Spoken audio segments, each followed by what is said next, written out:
North east district में DCP north east की अगुवाई एसीपी गोकुलपुरी स्पेशल स्टाफ की टीम ने एक मेजर ब्रेक थ्रो में जो मेन क्रिमिनल था, हमारे दालपुर में एक मर्डर केस हुआ था राशिद पानी वाले का, उसका जो मेन कॉन्स्पिरेटर था, जो मेन एक्यूज था, जिसने के उसको पकड़ा है। इसका नाम हारून सैफी है। ये काफ़ी देर से भागा हुआ था। बेसिकली इंटरस्टेट क्रिमिनल है ये।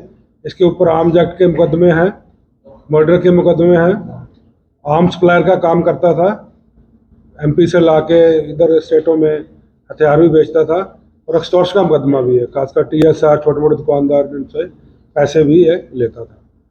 तो रिसेंटली ये अपना इधर उधर घूमता रहता था।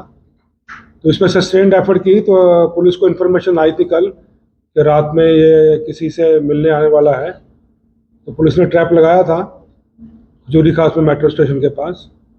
तो जब ये एक स्कूटी दिखी, एक आदमी स्कूटी पे राइड करता आ रहा था, उसको रोका गया तो उसे भागने की कोशिश की, तो स्कूटी से स्लिप करके गिर गया। इन्होंने फिर उसको पकड़ने की कोशिश, एक फायर किया उसने पहले, तो पुलिस ने फिर वार्निंग शॉट किया, लेकिन फिर उसने फायर किया। पहला शॉट हेड कांस्टेबल की जैकेट पे लगा, दूसरा सब इंस्पेक्टर कौशक की जैकेट पे लगा। तो पुलिस ने भी अपनी सेल्फ डिफेंस में फिर फायर किया। तो इसके लेफ्ट लेग में नी के नीचे गोली लगी है एक। फिर भी इसने कोशिश की भागने की, इसको अप्रीहेंड किया गया। तो इस तरह से नॉर्थ ईस्ट डिस्ट्रिक्ट में स्पेशल स्टाफ की टीम ने जो मेन इंटरस्टेट क्रिमिनल है, एक्सटॉर्शनिस्ट है, आर्म्स सप्लायर है, और अभी रिसेंटली हमारे मर्डर में वांटेड था, उसको अरेस्ट किया है।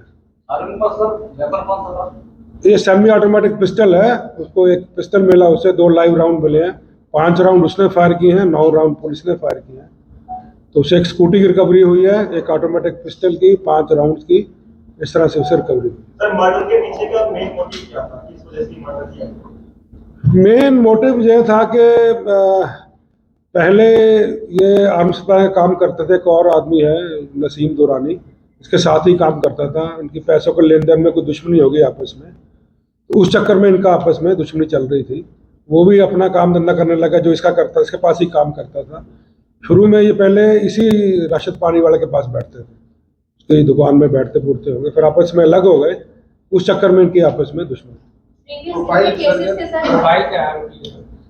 ये 24 साल का है और पहले बगीरती विहार में रहता था। रिसेंटली इसने देहरादून में शिफ्ट कर लिया था, और शुरू से ही ज़्यादा पढ़ा लिखा नहीं है, बट आर्म सप्लाई का काम करने के चक्कर में पड़ गया, जो पता लगा है। और इंस्टाग्राम में फ़ोटो भी डालता था अपनी, और बेसिकली और इसी चक्कर में इन दोनों का अलग होगा, जेल में चला गया। तो नसीम दार ने सुना है कि उससे इसके पैसे वैसे रख लिए होंगे, उस चक्कर में इनका आपस में दुश्मनी चल रही है। कितना एंगेजमेंट था प्रीवियस केसेस में? कितने इन्वॉल्वमेंट्स हैं इसमें? अराउंड अटेम्प्ट टू मर्डर के हैं 3 केस हैं, आर्म्स एक्ट के 2-3 केस हैं, फरीदाबाद के हैं, रोहतक के हैं, मर्डर का दिल्ली का है, एक्सटॉर्शन का फरीदाबाद का है। तो इस तरह के इन स्टेट्स के और दिल्ली के भी केस हैं। तो राशिद केस में सीसीटीवी फुटेज वायरल हुई थी, जिसमें गोली चलाते हुए दिख रहे हैं, तो वो हथियार जो थे बड़ी हाई टेक्नोलॉजी के नजर आ रहे हैं। तो उसके बाद ये सेमी ऑटोमेटिक पिस्टल है, ये बताया तो है मैंने आपको। ये लाते हैं अपना एमपी से और लाके यहाँ बेचते हैं। इवन पता लगा कि इसने कोई इंस्टाग्राम में पहले फोटो भी डाली थी, उसके बाद ये भागा हुआ था यहाँ से, काफ़ी प्रेशर था इसके ऊपर। तो ये तो आर्म्स सप्लाई का काम तो करता ही है, इसलिए पकड़ा इसको, इसलिए आम जाके केसेज इसके ऊपर है। रोहतक के भी हैं, फरीदाबाद के भी हैं, दिल्ली के भी हैं।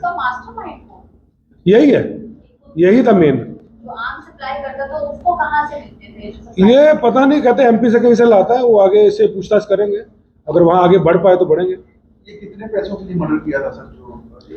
ये ये तो बेसिकली 2-3 लाख का झगड़ा चल रहा पुराना से इनका, जो पता लगा है। जो इनकी हिस्ट्री है कि नसीम दुरानी जो था उसने 3 लाख रुपए इसके मार लिए, जो शक्ता खा गया, वो कहता मेरे चले गए, उस चक्कर में इनकी आपस में दुश्मनी चल रही। गिरफ्तार लोगों का दूसरी गैंग से भी कोई कनेक्शन है? जी जी, गिरफ्तार लोगों का कोई किसी गैंग से भी कोई कनेक्शन है? नहीं, यही मेन आदमी था। इसलिए जो बाकी बंदे लड़के अरेंज किए थे जिन्होंने राशिद का मर्डर किया था, वो 4 लोग हमने पहले अरेस्ट कर लिए थे, तो स्कूटी भी रिकवर की थी, और ये मेन इसे पिस्टल भी मिल गया है अब, और इसको फिर आगे करेंगे इंटरोगेट। अब तो कोई इसमें मुलजिम बचा नहीं? इस मर्डर केस में कोई नहीं बचा। Thank you sir. Thank you.